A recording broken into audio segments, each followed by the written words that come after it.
In this video, we're going to be talking about transformations, and specifically the transformation of translations.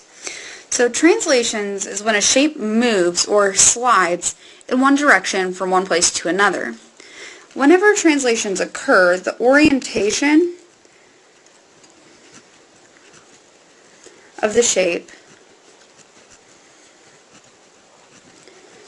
does not change.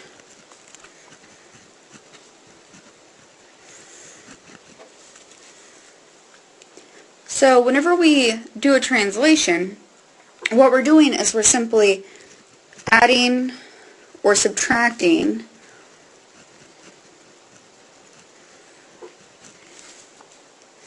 some number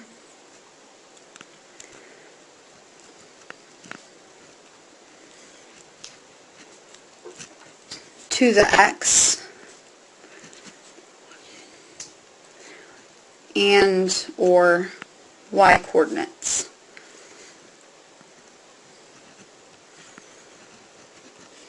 Of a shape. So below we have an example where we're translating the below shape 3 units to the right. So what we're going to do is think about when we shift to the right, what's actually happening. So shifting right, if we think about it on a coordinate plane, is like increasing the x coordinate.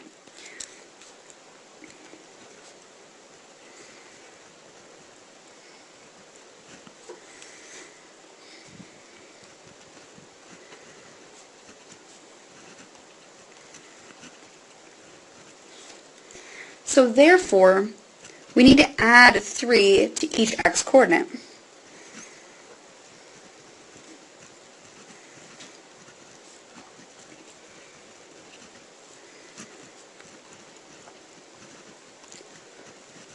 So the triangle to the left here is represented by the 3 vertices below at -4, 3, 1, -1, and -5, -2. So an easy way to translate this is just to go ahead and add 3 to each x coordinate and then replot them. So for our first one, if we add 3, we're going to get -1, 3. If we add 3 to this one, we will get 4, -1. If we add 3 to this one, we'll get -2, -2. So you can see that our y coordinates remain the same, because when we're shifting right, we're going straight over, we're not moving up or down at all. Therefore, the x is the only one that changes. So let's go ahead and replot this. So we have a point here. We have a point here. And we have a point here. So let's go ahead and connect these. And you can see, once we connect these, that these are simply just moved to the right of the initial triangle. You can also see that the new triangle is congruent to the previous one. Anytime you do a transformation, the triangles remain congruent. The angles and the distances or side lengths don't change.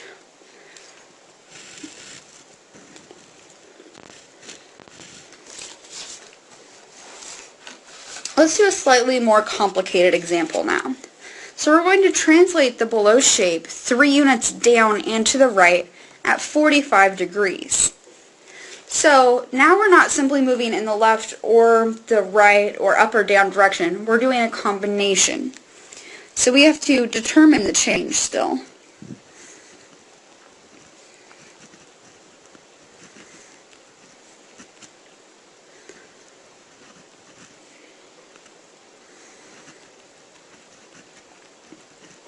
So an easy way to think of this is if we imagine we have a kind of new coordinate system at each point. So we're going to kind of draw a little example over here where if we have a point here, we know we're going to go down at a 45-degree angle, and that angle is going to be, or that line at that angle is going to be 3 units. But we're not really going to be using that 3 to help us. We want to know our y part and our x part, because that's how we're going to change our coordinates. So, in order to find that x and y component, we do some trigonometry, and we can see that in the x direction, we're simply going to have 3 times cosine 45 to get 2.12. And in the y direction, we're going to have 3 times sine 45, which equals 2.12.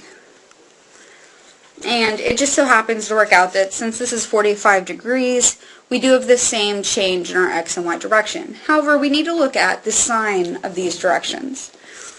In the x direction, we know we're moving to the right, so that indicates a positive x.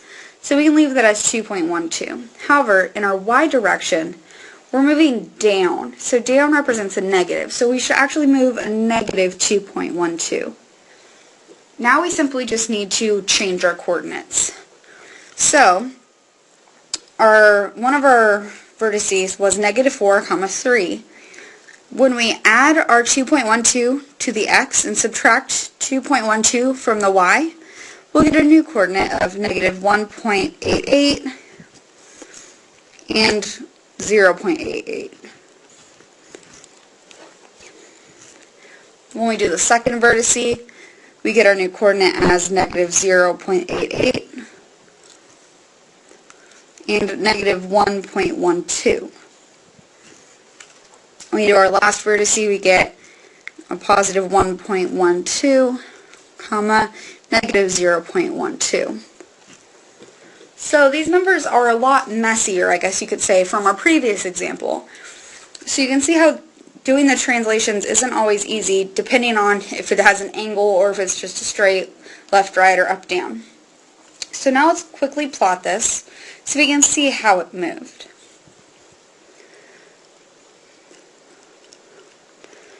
And this is kind of a rough estimation.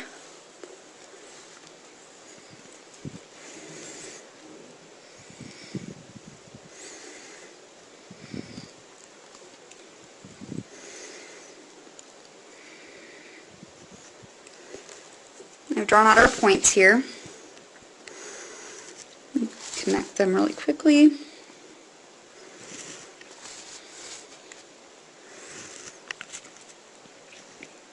And you can see how we just moved these down. So we're simply moving at a 45-degree angle to get to our new points.